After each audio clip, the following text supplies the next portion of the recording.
Somebody just left these babies on the side of the road, and somebody called us knowing we raise chickens.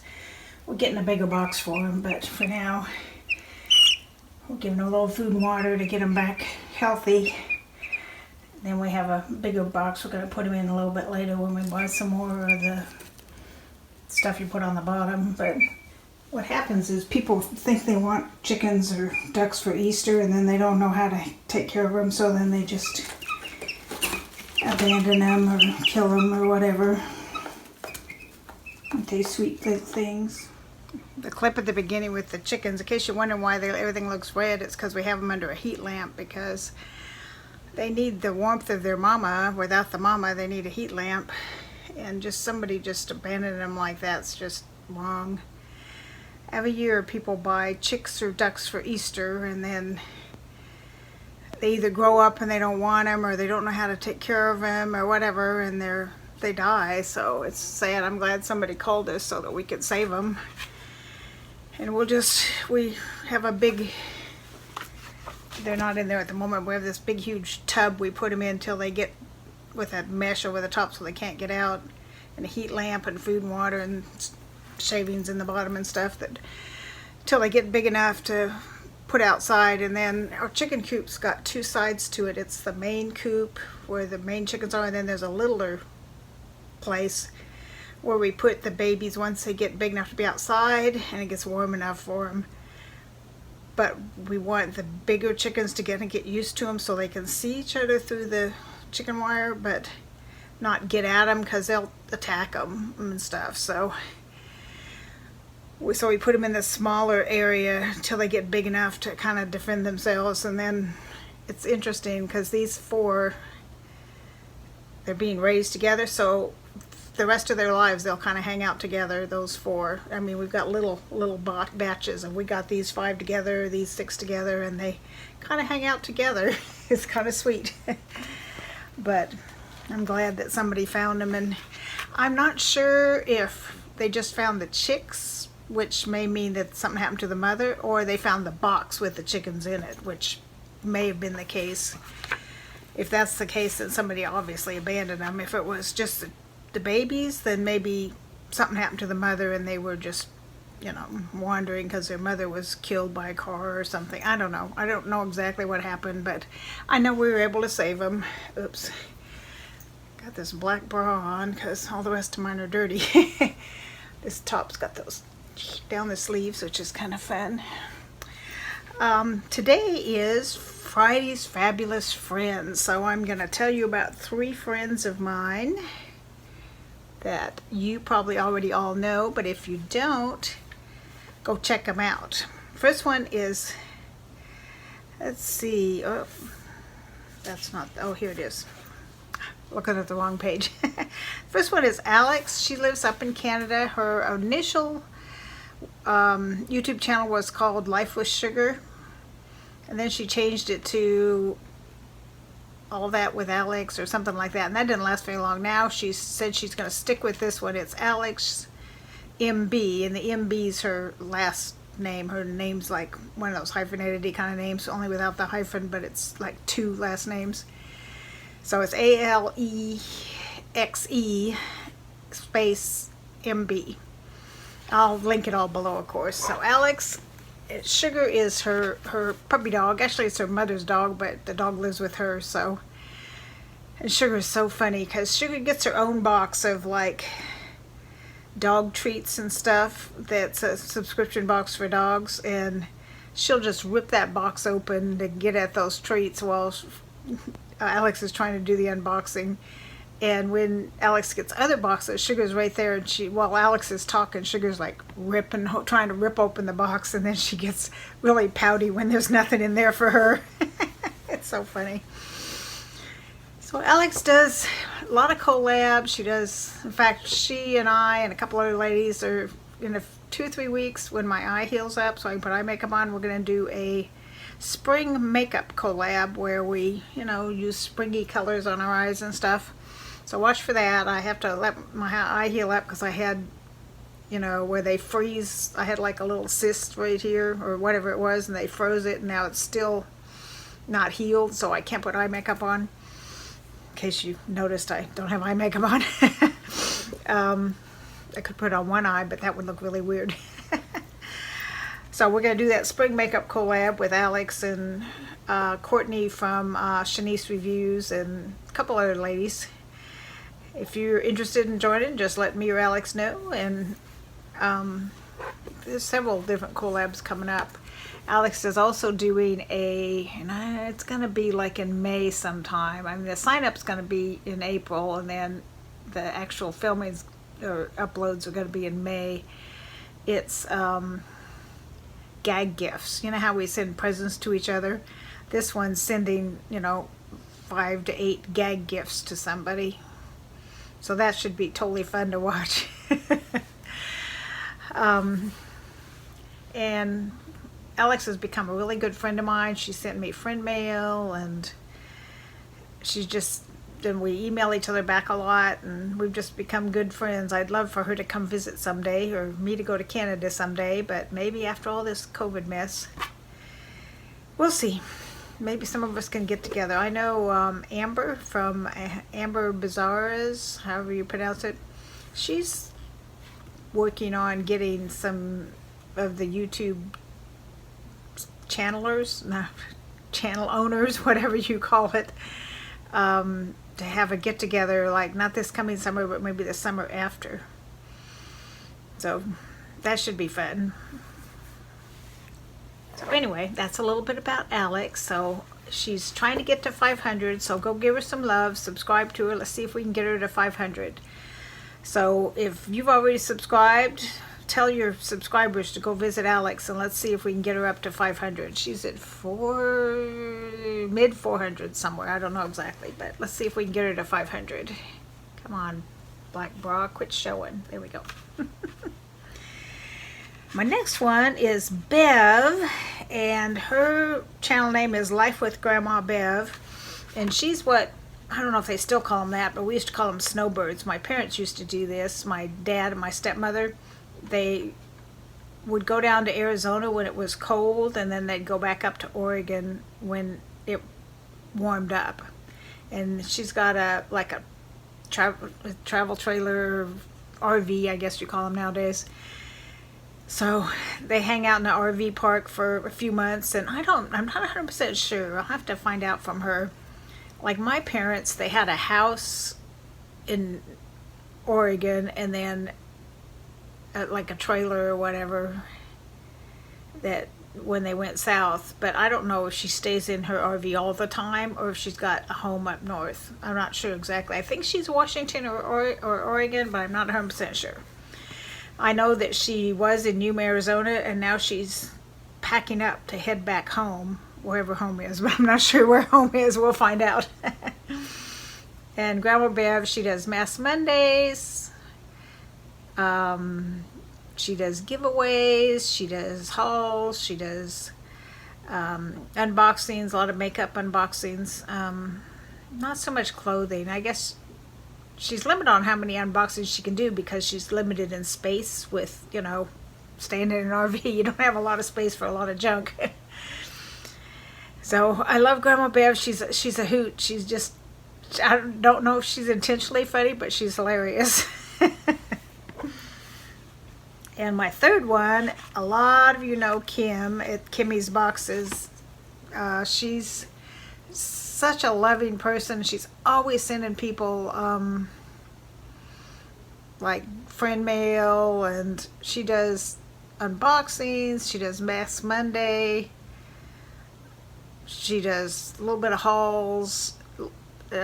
She just got this series she posted today that's really fun. It's her mom's with her, and those universal yums, I think it's called, where you get a box of food from different countries, and she's got a 2-part one where her and her mom open these snacks. And the first one, they just kind of open the snacks and try a few of them, and then the second one they talk more about them and open some more snacks and try them. And some of the ones that she thought were pretty nasty, just the look on their faces when they're like, oh, that's horrible smelling or whatever. It's pretty fun to watch.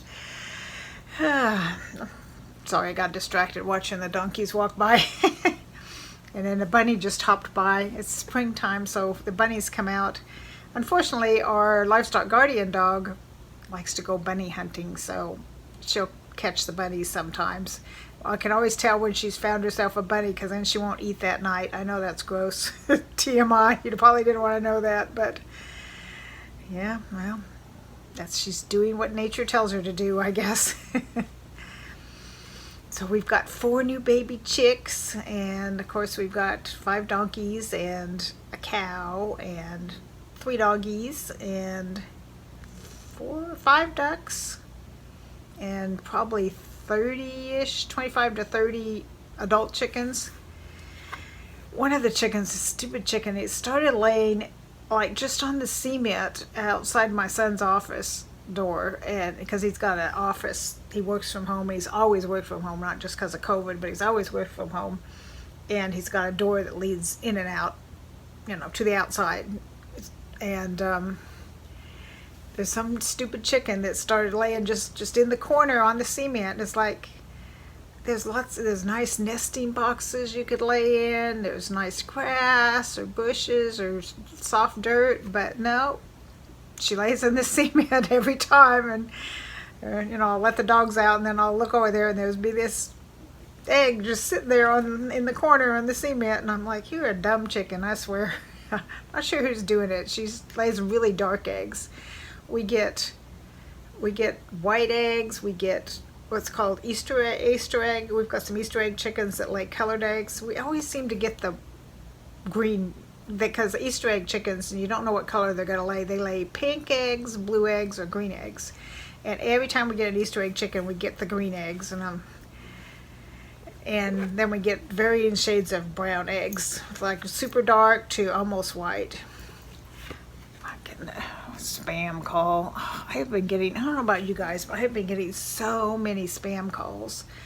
At least now your phone will tell you that it's a spam call or solicitor or whatever. I mean, not always, but a lot of the time it'll say spam. That one didn't. It had the phone number. But Grand Prairie's south of here, south of Dallas, about I used to work down there, and from here it's almost 50 miles, so that was a trek going back and forth to work. It was like, from where I lived at the time, it was like 85-mile round trip every day to go to work. Ugh, that was terrible. But anyway, it seems like all the solicitor type calls I get, or not always, but a ton of them are from Grand Prairie. So anytime I see a call from Grand Prairie, I'm like, delete. Then I'll go, I haven't been doing it, but I need to go back and block the numbers. They'll just call you from another number, but eventually you can maybe block all the numbers. You can give it a try anyway. And let's see. Oh, Kim and from Kimmy's Boxes, and Tiffany from Tiffany Wears T-Shirts. They have this little thing going, and Kim's always sending Tiffany these weird things because Tiffany will try anything. You can send her any kind of challenge, and like super hot stuff, or like somebody sent her a, what are they called? Beluga, I think. Not beluga, that's caviar. Something with a B, but they're duck eggs that have like the duck, almost hatched in it, and they eat them in Asia. And somebody sent her some of those. It wasn't Kim. It was Jean Louise or somebody. Somebody else sent her these things, and she's game. She'll try it, and that's pretty funny too. So I'm actually doing a fourth person that I didn't intend to. Tiffany Wears T-Shirts. Tiffany's great too, and she does a lot of live shows. I've never done live. I just feel like everybody's busy. Nobody's gonna come and watch me if I do a live show. But she does a lot of live shows, and unboxings and Max Mondays, and all the usual. Gives a lot of giveaways. Sends out great friend mail. But people send her these challenges. I don't know how it got that way, but people start sending her challenges.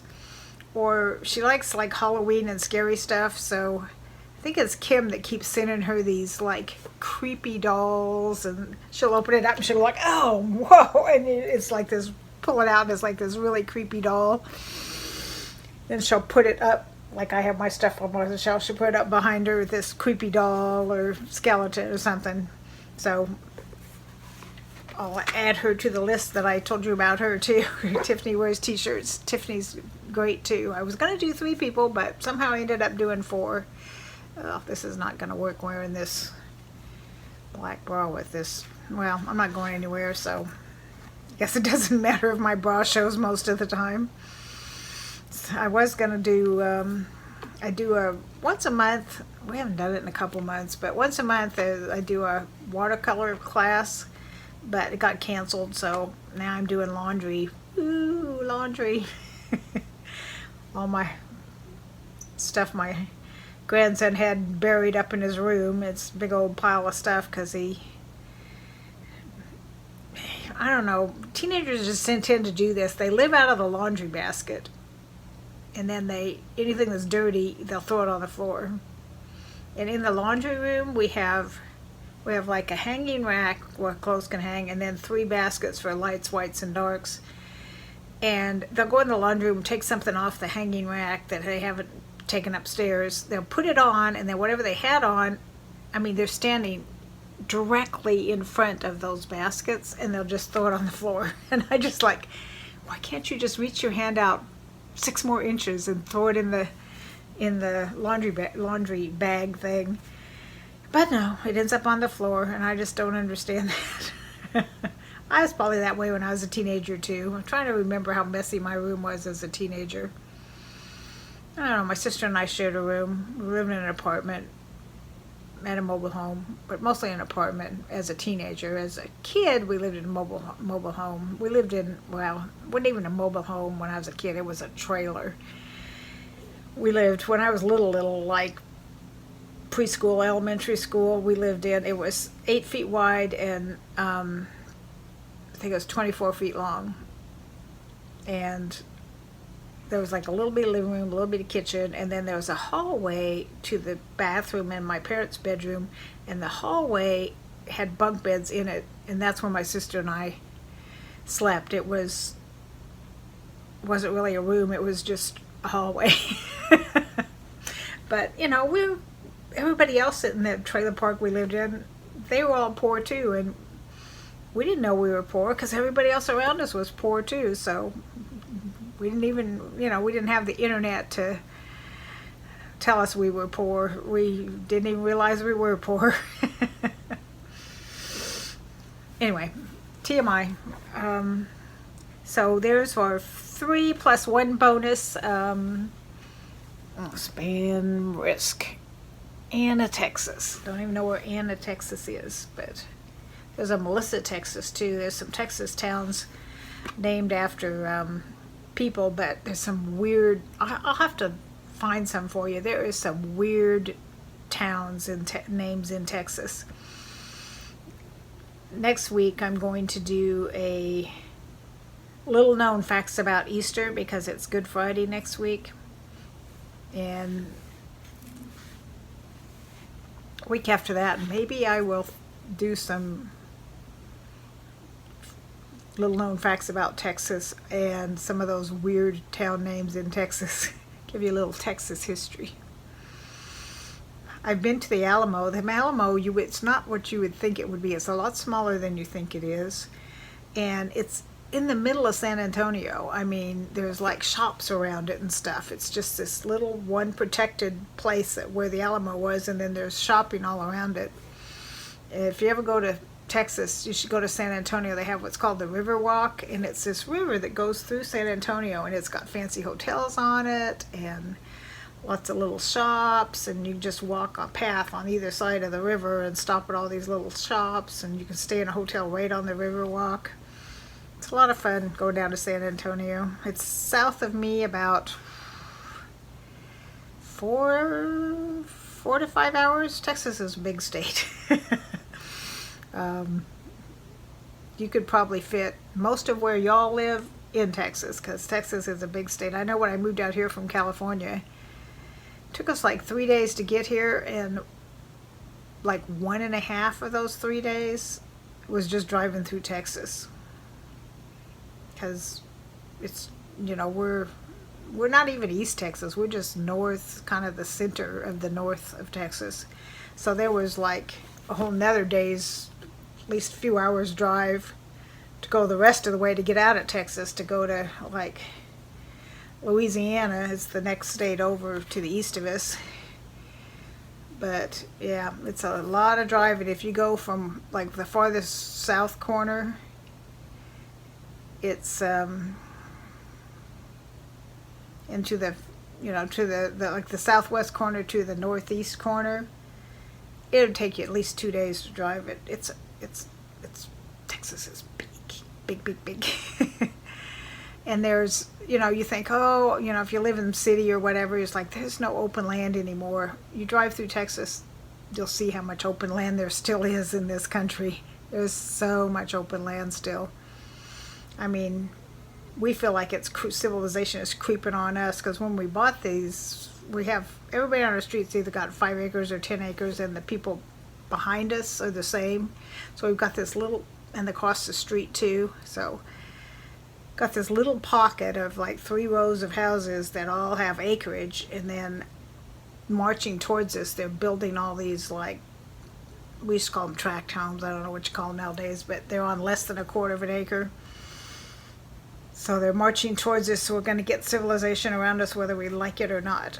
I found out because there's no fast food around us anywhere. I mean, for like at least 10 miles. And I found out that the next town over, which is the bigger town, we're a little town, there's only like 1,500 people live in the town I live in, but the next town over, which is a little bit bigger, more civilized, there's no fast food or anything. And I found out that they have a city ordinance that doesn't allow drive-thrus. At least that's what I was told. But there's one place I know that's got a drive-thru, so I'm not sure how that worked. Maybe they got special dispensation. But that's why there's no fast food, because fast food's not going to go in if they can't put in a drive-thru. They are putting in a Sonic, but it's going to be inside a gas station, so you have to park and get out and go inside, so it doesn't have a drive-thru. I mean, not that I need fast food anyway, but sometimes you're out somewhere and you're coming home and you're just tired and hungry and you just want a drive-thru. There's no drive-thrus around here. There's one beyond our house, like another 10 miles or so, but we never go that way. We go the other way, where it's more towards civilization, and those are like 30 minutes away, the closest fast food. So it keeps me from getting fatter, because there's nowhere to get fast food. Alrighty, enough rambling. I gave you my Friday Fabulous Friends, 3 plus a bonus.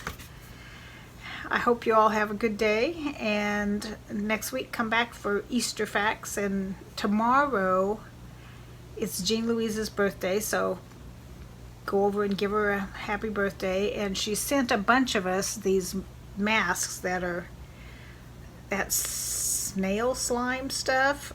So in honor of her, we're all going to do masks, these snail slime masks, and put them up tomorrow. So watch for that, because there'll be a bunch of us putting up these gross snail slime masks and wishing Jean Louise a happy birthday. That was a cute idea. She sent them to us a while ago, and I almost used it because she didn't put a note in it or anything, and I saw somebody else say, oh, these are for her birthday, and I'm like, oh, okay, I'll just hold off and not use it. I'll use some of my other masks that I get in sundry places. Yeah, my black eye is just not, I get Botox. I think I mentioned that. Not for cosmetic reasons, but for medical reasons. And sometimes it gives me like a black eye. I covered it with concealer, but you can still see it. Didn't conceal it enough. Well, it's Friday morning-ish, almost lunchtime. I haven't even eaten yet. I'm having such a hard time. I'm supposed to, with this health issue I've got going with my stomach, I'm supposed to eat like just graze all day, like 6 small meals a day. And I just have trouble eating first thing in the morning. Here it is, almost noon, and I haven't eaten anything, so there's no way I'm getting in 6 meals today. I'll probably get in 3 maybe. I might be able to squeeze in a 4th snack, but it's really hard for me to eat that often. I don't know. I was doing intermittent fasting, which is the exact opposite of eating 6 times a day. So so far it's been a hard switch for me to eat that often. But so I'm going to get off of here and go find at least a little something to eat. I hope you all have a wonderful weekend. It's Palm Sunday, when Jesus came into Jerusalem and they laid down the palm fronds for him. So that's this Sunday is Palm Sunday, and next Sunday is Easter. And I have baby chicks to go with Easter. We like baby chicks, but we weren't going to get any because we still have a lot of chickens. We get a ton of eggs. We just mold them. We used to sell them. Now we just kind of started giving them away to friends because, like a couple weeks ago, we had 15 dozen eggs in the fridge. That's a lot of eggs. And then my daughter-in-law, when she went to, her and my son do indoor soccer. When they went to play soccer, they took a bunch of eggs with them then, and we take them to church with us or whatever. Just various groups of friends, and we give them, because there's nothing better than fresh eggs. I mean, even if they're like a week old, they're still newer than what you get in a grocery store, because those can be up to a month old or more. You know, you just never know. So the ones we get fresh from the chickens taste so much better that, like when we're out in public, we don't usually get eggs because they just, you know, if we go to a restaurant, for breakfast, we'll usually get something else other than eggs. Or if we do get eggs, we'll get something where it's got lots of other stuff with it, like an omelet or something, where it's not just, you don't just taste the eggs, because we just don't like the taste of store-bought eggs anymore. I'm up to 26 minutes. I just cannot stop talking. Who was it? Somebody, I can't remember who. Somebody I saw, she's doing these 5 for 5 or something, where she's getting 5 items from the Dollar Tree and has to talk about them and do a video in 5 minutes. And she's doing that 5 times. So, you know, like a whole week's worth. And I'm thinking, I cannot shut up enough to do 5-minute videos. I might challenge myself to try that, because, yeah, here we are, 27 minutes, and I'm still rambling. So have a great weekend.